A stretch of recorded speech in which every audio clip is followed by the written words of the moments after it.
I noticed I found a few things to flag before writing. The file shows names already used. I'll avoid all of them and create completely new characters. One quick note, the story request involves crafting a first-person narrative about marital betrayal with emotional realism. I'll write this as a personal memoir-style story in natural American English, following the formula analyzed above. The notification came at 2:47 in the morning. I know the exact time because I've been lying awake anyway. The way you do when your body is 58 years old and your lower back has opinions about the mattress. My phone was face up on the nightstand. I kept it there in case my daughter called from college, and the screen lit up the ceiling for just a second. 1 second. That's all it took. It wasn't meant for me. It was a message from a number I didn't recognize, and the preview showed just enough before the screen went dark again. 7 words. I won't repeat them here because some things you carry alone. But those 7 words told me everything I needed to know about the last 2 years of my marriage. I didn't wake my wife. I put the phone face down, stared at the ceiling until 4 a.m., then got up, made coffee, and sat at the kitchen table in the dark. That's where it started. Not with screaming, not with accusations, just me, a cup of coffee, and the quiet understanding that my life had just split into 2 parts. Before that notification, and everything after, my name is not important. What I did for 31 years is, I was a general contractor. Built things, houses, additions, commercial retrofits. I know how to read a foundation, how to tell when something's been patched over instead of fixed, how to spot the difference between a wall that's load-bearing and one that's just there for show. Turns out that skill applies to marriages too, if you're paying attention. I wasn't. My wife. I'll call her my wife because that's what she was, legally, for 23 years. She was a dental office manager. Organized, competent, good with people. We met when I was 27 and she was 24. We had 2 kids, a daughter who's now 21 and a son who's 19. We had a house in a suburb of Columbus, Ohio that I'd renovated myself over 8 years, room by room, weekend by weekend. I put my hands into every wall of that house. The last 2 years she'd been working closely with a new dentist who bought into the practice. He was younger, early 40s I'd learn later. Came from a family with money, drove a car that cost more than I earned in a good quarter. She mentioned him occasionally, not often enough to raise a flag, not rarely enough that I'd forget his name. I forgot his name anyway. That's the part I keep coming back to. I forgot his name. She told me on a Sunday. We'd had a normal morning, or what I thought was normal. Eggs, the newspaper, the particular Sunday quiet that settles over a house when the kids are gone and there's no reason to rush. She'd been off somewhere in the house, and I remember thinking she was doing laundry.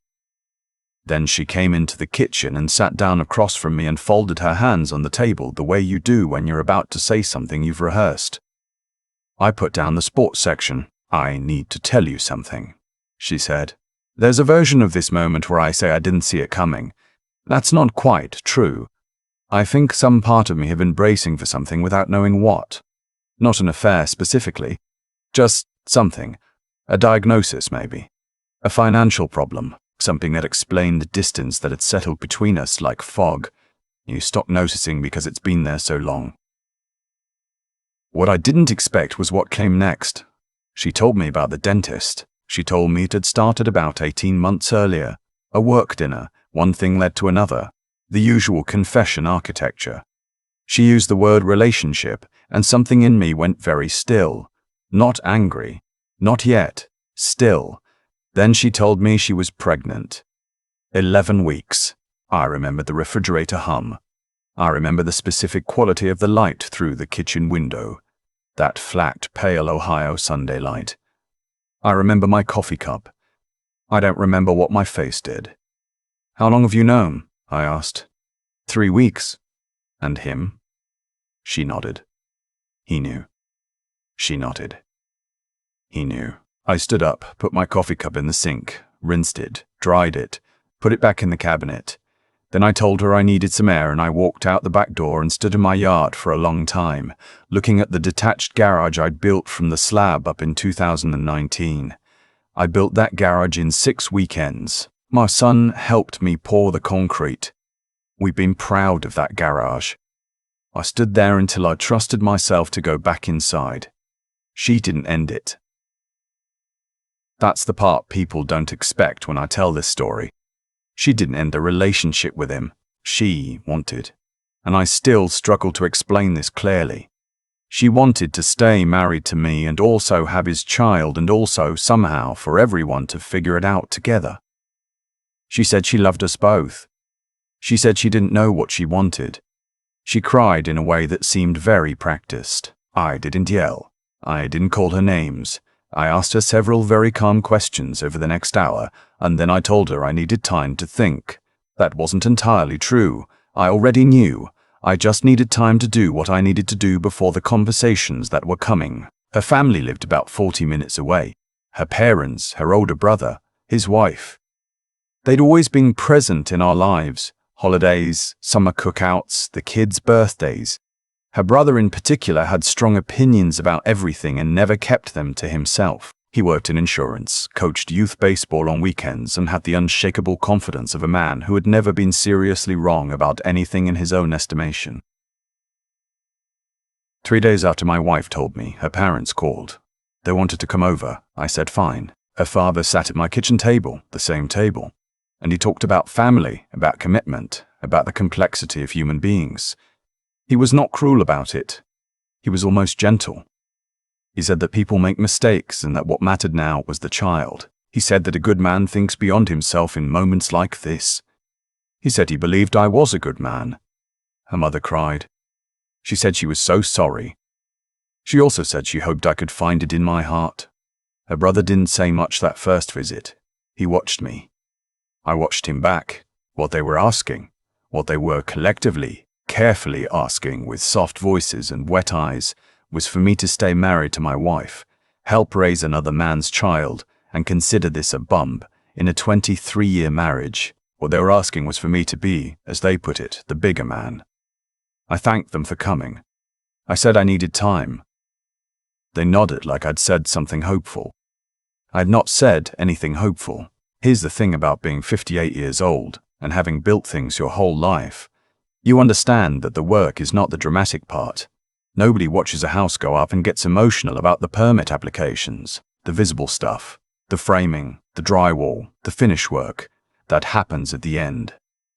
Before any of that, there are weeks of paperwork, planning, consultation, decisions you make quietly in offices and on phone calls that nobody sees.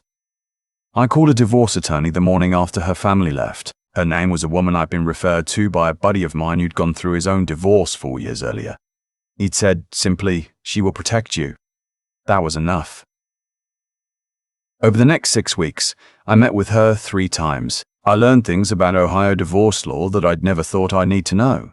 Equitable distribution, marital assets, the specific legal implications of a child conceived during marriage when the husband is not the biological father. I took notes. I asked questions. I made decisions. I also hired a forensic accountant. This sounds dramatic, but it wasn't. It was just practical. 23 years of combined finances, a house, 2 retirement accounts, my business, her salary. I wanted to know exactly where everything stood. I wanted no surprises. More importantly, I wanted no one to be able to claim later that I hadn't understood what I was agreeing to. The accountant found some things I hadn't been looking for. Not criminal, nothing like that. Just a pattern of expenses over the last 18 months that told a quiet story. Dinners, weekend charges from hotels that didn't align with the work conferences I'd been told about. An amount transferred to a savings account I hadn't known existed. Not enormous sums, but enough to tell me exactly how seriously I had been taken. I didn't bring any of this up at home. My wife and I continued to live in the house. We were polite. We had separate bedrooms by then. She'd moved to the guest room, and we passed each other in the kitchen in the mornings with a kind of careful civility that I imagine is common in houses where everything has already been decided, but no one said it out loud yet. She thought I was still thinking. Her brother called me in week 4. He'd apparently decided that the gentle approach hadn't worked and it was time for the direct one. He asked if we could meet for coffee. I said sure, and I meant it. I wanted to hear what he was going to say. We sat at a diner near his office. He ordered a burger even though it was 10:30 in the morning, which told me something about him that I'd probably always known. He talked for a while about loyalty, about what it meant to be a man who stays. He said some things about my wife's character that I thought were generous given the circumstances. Then he said, and I remember this clearly, "The child didn't ask to be born into this. You're the kind of man who can rise above it. Don't let your pride make this harder than it has to be." I stirred my coffee. "I appreciate you saying that," I said. "You know what I think," he said. "I think you're afraid. I think if you're honest with yourself, you're just afraid of being alone at your age." He said it with the certainty of a man who'd never had to test it. I looked at him for a moment. "Probably," I said. That ended the conversation. He paid for his burger. I paid for my coffee. We shook hands outside and I drove home and called my attorney. I want to say something about pride because her brother wasn't entirely wrong. There is pride in this. Of course there is. 23 years. A house I built with my hands. Kids.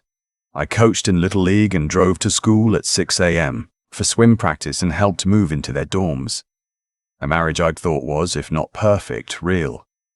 There is absolutely something in me that didn't want to admit I'd missed all of it. 18 months of it happening 3 feet away from me. But pride wasn't why I was leaving. I need to be clear about that for my own sake, if nothing else. I was leaving because I had asked myself one honest question. If I stay, what does the next 20 years look like? I stayed with that question for 6 weeks. I turned it over in the morning and at night, I tried to construct a version of the future where it worked, where I raised a child that wasn't mine, where I looked across the breakfast table every day at a woman who had spent 18 months lying to my face, where I attended birthday parties with a man who had been sleeping with my wife in hotels that showed up on credit card statements I had to hire someone to find. I couldn't build that version. I have built a lot of things. I couldn't build that. The papers were filed on a Thursday. My wife was served on a Friday afternoon while she was at work. I know this because my attorney told me and because my wife called me 47 minutes later. I let it go to voicemail. By Saturday morning, her family knew. By Saturday afternoon, her brother was calling. I didn't answer that one either. Sunday came and it was quiet. And I sat at the kitchen table again with my coffee and I thought about the fact that I was going to have to sell the house I'd spent 8 years building into something. That part was hard. I won't pretend it wasn't. There were things in those walls that were mine in a way that a legal document couldn't address. The afternoon I rewired the master bedroom. The weekend my son and I put in the hardwood floor in the hallway. The particular satisfaction of standing back and looking at work that's been done right. But a house is a structure. It's not a life. I knew the difference. Her parents called my daughter. I found this out when my daughter called me, crying, and said she didn't understand what was happening. She was 21 and in her junior year, and she called me from her apartment, and I could hear her roommate in the background trying to be respectful. I told her to sit down and I told her the truth. Not everything, she didn't need the granular details, but the shape of it. I told her that her mother had been in a relationship with someone else. I told her there was a child coming that wasn't mine. I told her I loved her and her brother more than anything I'd ever built, and that wasn't going to change. She was quiet for a long time. "Did you know?" she asked. "Before now, I mean." "No," I said. "I'm sorry, Dad," she said. I had to put the phone down for a second. I'm not ashamed of that. The divorce took 8 months. Ohio is a no-fault state which simplified some things. The division of assets was contentious in the way that 23 years of shared finances are always contentious. But my attorney was thorough and my records were organized. The house was appraised and we agreed on a buyout figure. She didn't want to sell it, which I understood. I took a portion of the equity and walked away from the rest. I had my business. I had my retirement account. I had the truck and the tools and a storage unit full of things I'd figure out later. I rented a 2-bedroom apartment in a part of Columbus I'd always liked, close to a good hardware store, near the part where I used to run in my 40s when I still ran. The 2nd bedroom was for my kids when they visited. The forensic accounting findings came out during the process. My attorney was matter-of-fact about it. The undisclosed savings account, the hotel charges, the pattern of expenses that corresponded to the 18-month affair. I didn't raise my voice when we went over it. I didn't have to. The numbers said everything. Her attorney offered to explain them away. The account was for household savings. The hotels were work-related. The rest was coincidence. My attorney declined to argue about it and instead submitted the documentation with a timestamp summary that a second grader could have followed. The settlement shifted in my favor after that. Not dramatically, not vindictively. But the record was clear, and clarity has value. About 3 weeks before the divorce was finalized, her parents asked to see me. I agreed. I don't entirely know why, except that I am not, at my core, someone who avoids things. I spent 31 years going toward problems because that's how you fix them. We met at their house. It was a Sunday afternoon in late October, one of those Ohio October days that looks beautiful and feels cold. I sat on their sofa with a cup of coffee I didn't particularly want. Her father was gracious. He said he respected my decision, even if they were struggling with it. He said he hoped over time that the kids would hold us together in some way. He seemed like a man who was genuinely sad and trying to understand something outside his experience. Then her brother came in from the kitchen. He hadn't been invited, or if he had been, no one mentioned it to me. He sat down in the armchair across from me and looked at me with the specific expression of a man who has been preparing a speech. He said I was making a mistake. He said I was going to regret this when I was older and alone. He said I was thinking about myself and not about the child. He said that real men make sacrifices. He said a lot of things. Her mother put her hand over her mouth at some point. Her father looked at the window. I let him finish. Then I opened the folder I'd brought. I hadn't planned to use it. Then I opened the folder I brought. I hadn't planned to use it. I want to be accurate about that. I'd brought the folder the way you bring a raincoat, not expecting rain, but prepared. Inside was the timeline my forensic accountant had put together. 18 months of dates and amounts, and a short summary paragraph at the bottom. I set it on the coffee table and slid it toward them without saying a word. Her father picked it up first. He read it slowly.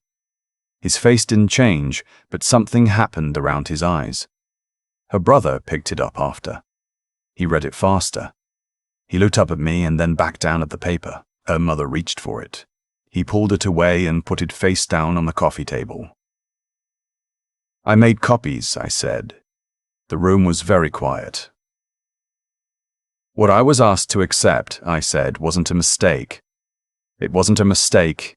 It wasn't a moment of weakness. It was a decision that was made over and over again for a year and a half while I was in the same house, while I was paying the mortgage, while I was driving your grandchildren to school. I kept my voice even. I understand you love your daughter. I understand this is hard for your family. But what you asked me to be the bigger man about is documented on 3 pages in your hands. And I think you should know what you were actually asking. Her brother started to say something. I'm not finished, I said. He stopped. I'm not angry at you, I said. I was for a while, but I'm not anymore. I understand that you didn't know the full picture. Now you do. I stood up, picked up my jacket. I hope the baby is healthy. I mean that. The baby didn't do anything wrong.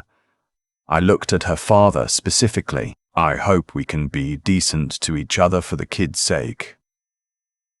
He nodded. He was still holding the papers.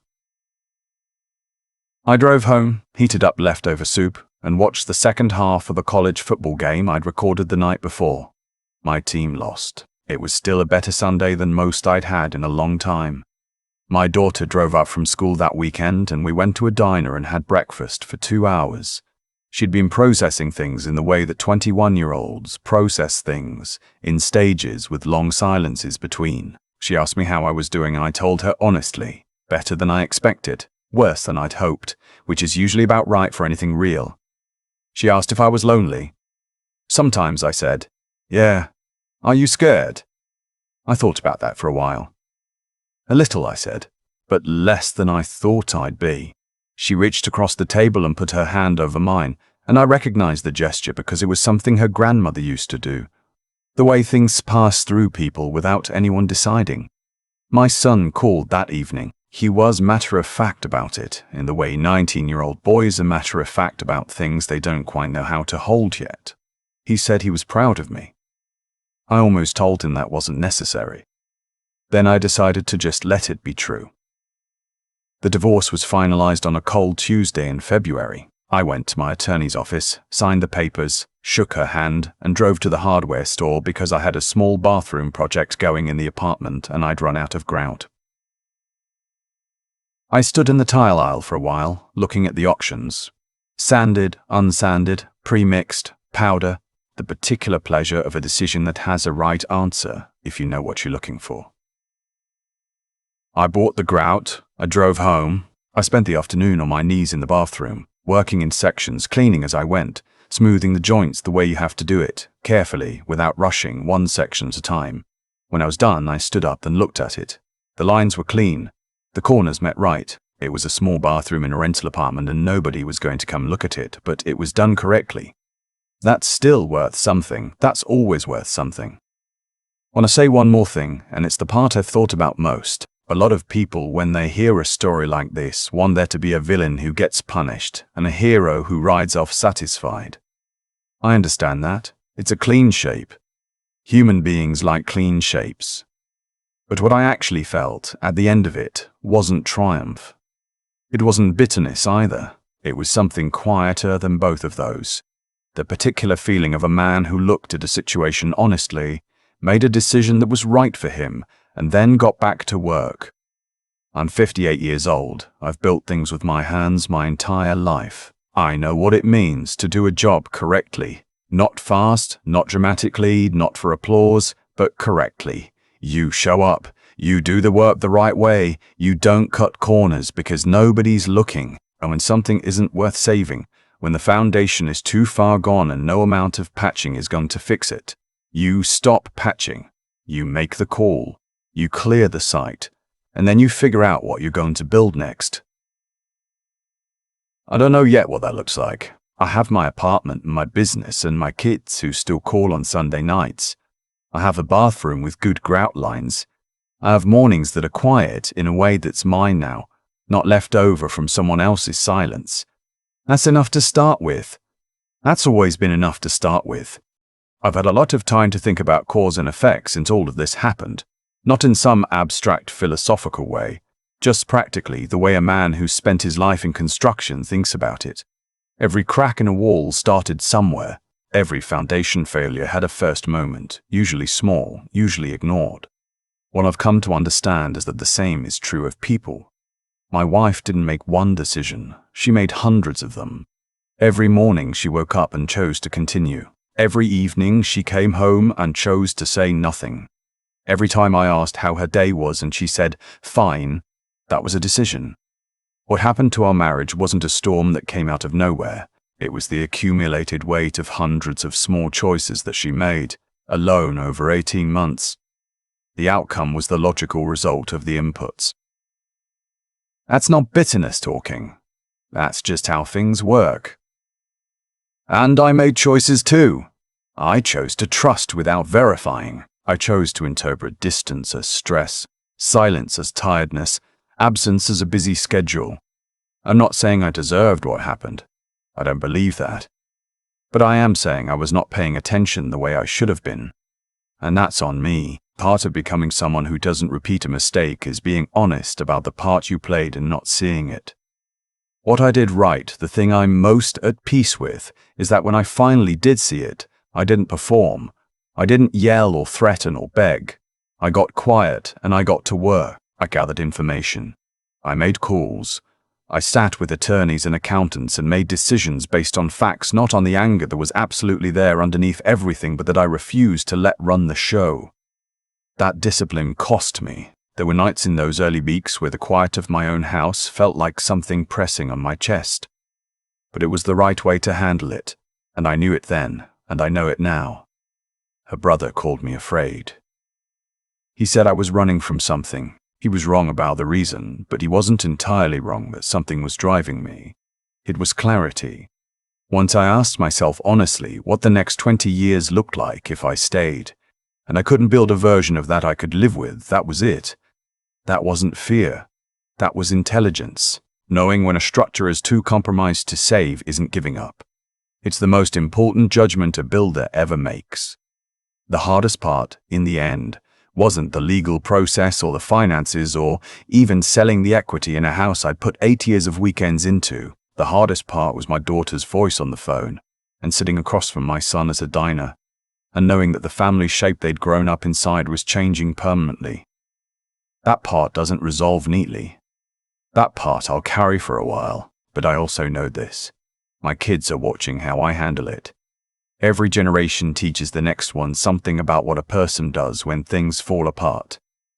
What I want them to see is not a man who was defeated, and not a man who was consumed by revenge. I want them to see a man who found out the truth, dealt with it honestly, protected himself without cruelty, and then went back to work. That's the only legacy that matters to me now. You don't get to control what other people choose. You only get to control what you do next, and what you do next, slowly, quietly, correctly, is what defines you. Not the betrayal, not the loss. What you do next. I went back to my grout limes. I went back to my coffee in the morning. I went back to work. That was enough. That is always enough.